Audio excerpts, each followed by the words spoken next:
These roof rack crossbars were kindly sent to me so I could review them for you guys. And right now I have all of the parts laid out here, and let's go through and install them. For reference, I have a 2026 Toyota Grand Highlander, and it does have the flush side rails to mount them on. First off, make sure that you have the front longer piece, and then you have the two front smaller ones. So that's the right front and then the left front. You'll unscrew these nuts and washers from each side.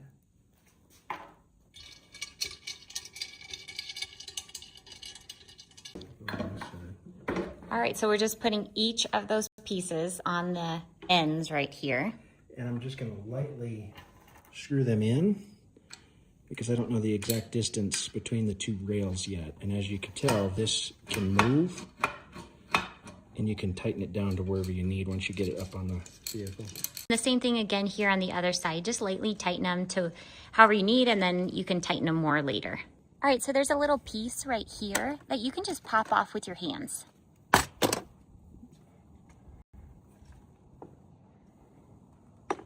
Then notice how this one says left front again right here. You're just gonna align that in. And the other side as well. So now take your key. And unlock this portion of it.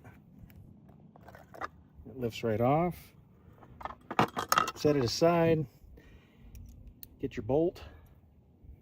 Screw it down into the rack.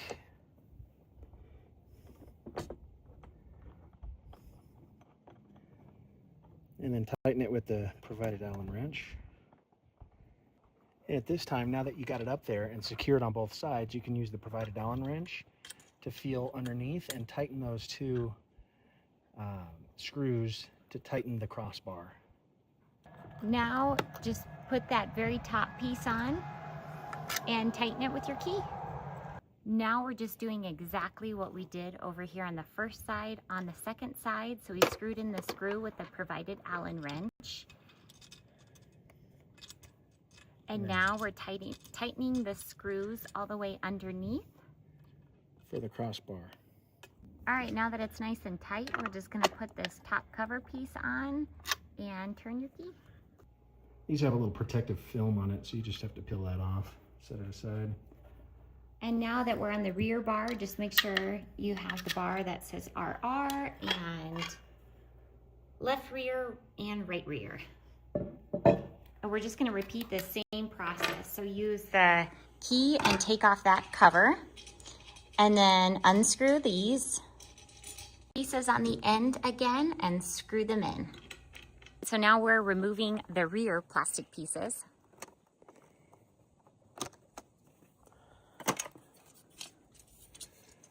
Carefully putting this across on the other side, and then on this side, and then just making sure it's in there. Getting your bolt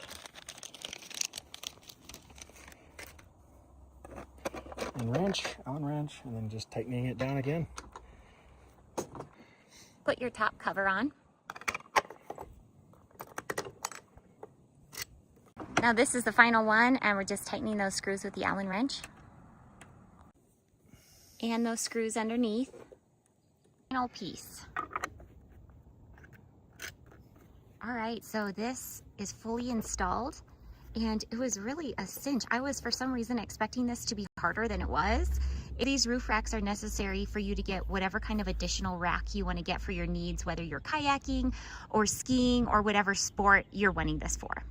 And this is finally what the roof racks look like fully installed.